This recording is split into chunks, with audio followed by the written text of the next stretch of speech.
ไม่สูงค่ะมายากกันแทงยาวค่ะตั้งน้องปีสาวไต้ค่ะเมื่อในค่ะก็ติมาเฮ็ด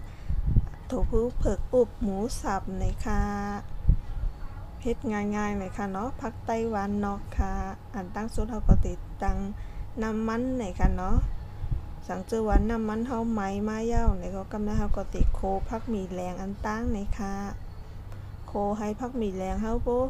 สีเหลืองในค่ะเนาะ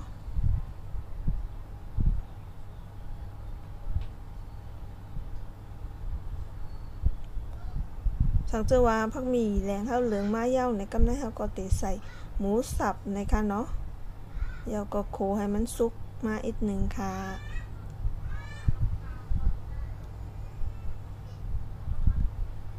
เฮ็ดง่ายๆกล้วยไหนค่ะเนาะเฮ็ดผักไต้หวันนอกเฮาค่ะ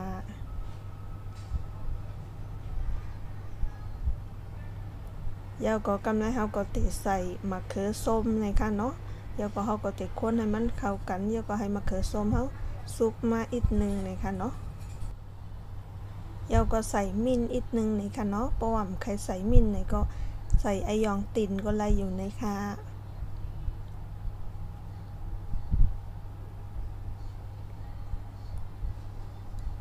กำไรก็ใส่น้ำในค่ะ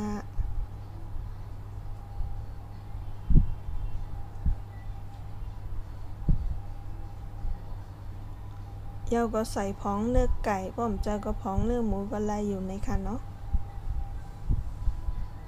เดี๋ยวก็ใส่น้ำมันหอยค่ะ